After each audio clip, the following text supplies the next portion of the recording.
Loot boxes are a piece of games industry bullshittery that we're just all accepting now. So many AAA games have them in one form or another these days, and it looks like they're just here to stay. And that's just it, isn't it? That's the problem. This is the games industry. It won't stay the same, it'll get worse. Give them an inch and they'll take a million more inches. A few days ago, it became public knowledge that Microsoft's newest racer, Forza Motorsport 7, would have loot boxes in it. Forza's loot boxes contain the usual suspects like cars and cosmetics, but they also include items called mod cards, which can change the conditions of races and give you a little bonus, like extra credits to spend in-game. For example, you might get a nighttime card, which means your next race will take place during the evening, which makes the game a bit harder, so you get bonus credits for completing the race. But this is why fans are pissed off. In previous Forza games, you simply chose the setting you want and earned bonus credits based on the various difficulty or challenge options you chose. Nighttime driving, driver assist, and that sort of thing. In Forza 7 though, Microsoft has locked those options behind loot boxes, which means if you want to race at night and get a bit of extra money for it, you have to get the randomly allocated single-use mod card from a loot box. You can't just activate the option. The game still has normal menu options like nighttime mode, but you won't get any bonus credit by activating them in that way. So far, the only silver lining in this situation is that loot boxes can currently only be bought using in-game credits. No real money exchange happens.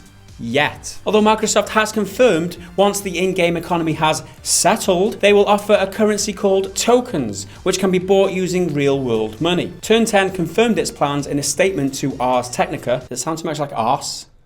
Ars Technica. I don't know what it means, to be honest. Ars Technica. It's like ass, but from Britain we call it arse. So Ars Technica. Once you hear that, you can't unhear it. Just saying.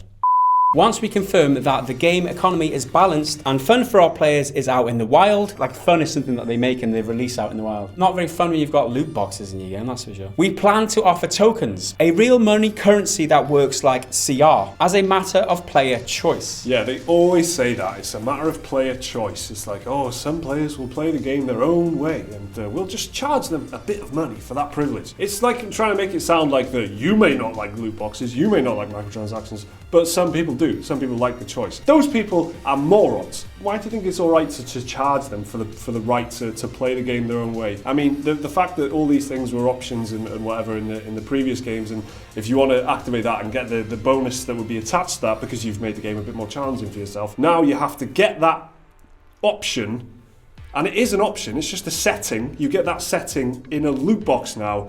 That's horseshit. That's terrible. It's horrible. Like the way they introduced it in a previous game, but they're stripping away features from your game and just like adding it as a separate transaction. And you're getting used to the process of using these loot boxes. So once the fun is out there, is the way they term it. Bullshit. Once we're getting used to how this like process works of giving you our money and then getting a reward from it, that's when they will give us the option to pay for it. That's absolute bullshit. This is just a big pattern here. I mean, the Star Wars Battlefront is the huge one. Like, they give you star cards in Star Wars Battlefront, and now they give you star cards that you can pay money for. It's exactly the same system pretty much. They've just kind of built upon it and altered it and made it something that's kind of randomized and something that is worth actual real world money, except it's not really worth anything, but they've attached the value to it. A long line of games now are doing this, where they've got an established thing. Call of Duty with the skins as well, for example, where you could get them in game just by playing the game, but now they've put them in loot boxes, so you've got to either pay or whatever to get access to them. It's just latest bit of bullshit. This is the hot bullshit right now, is putting loot boxes in games for stuff that was in the previous game, like, for free. I think the biggest takeaway for me for this is just don't play racing games, right?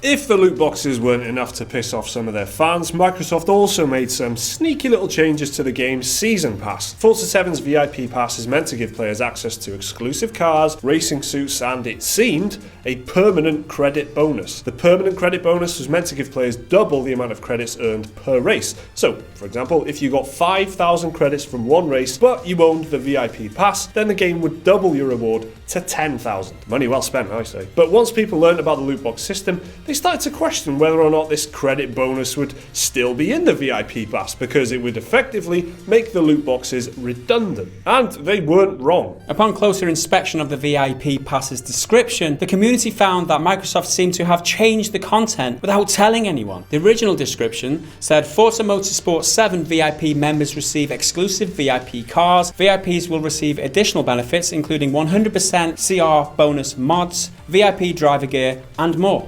Anyone who says the word VIP that often when trying to persuade you to buy something means that that thing is shit, it's just nothing. It's just bollocks. If they have to say VIP 6 times or whatever, it's pretty close to 6. I'm feeling like it was 6.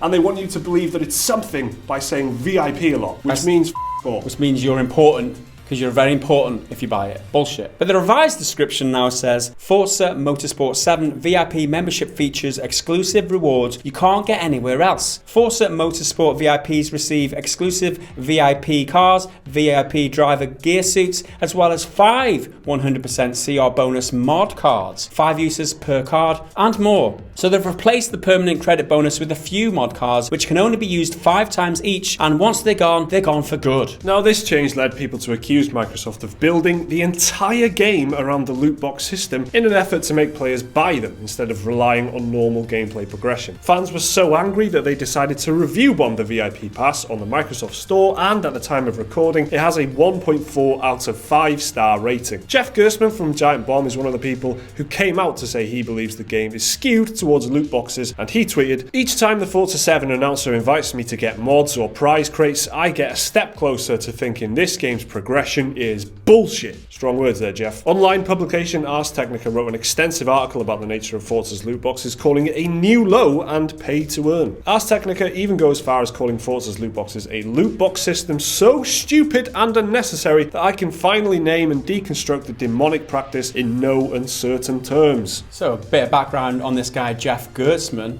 He was the guy who used to work for GameSpot, but he gave Kane and Lynch, he gave it a 6 out of 10. Which is generous. But they were running ads, GameSpot were running ads for the game at the same time. So there was like a bit of controversy, and he ended up getting fired because his view score wasn't high enough. That just lends a little bit of credibility to this guy, because obviously he got fired for sticking to his guns in the past. What Jeff was saying basically is that at the end of each race you get a dialogue box. Why not check out our microtransaction store over here now? And that's why he said like it was so unbalanced and geared towards selling microtransactions that you get a notification and like basically come to our shop and spend your money at the end of every single race. How annoying. It's so actively off-putting to me though. I'm a huge Lord of the Rings fan, yeah, and it makes Shadow of War look so unappealing to me because I don't want to be getting advertised to all the time. I want to just kill some orcs. I don't want to be like thinking, oh yeah, I need to spend some money on a loot crate so I can get some better orcs. Like, just, it's a game. It's not like a storefront, and that's what they're making these games into. Like little marketplaces, little storefronts to sell you more stuff. No,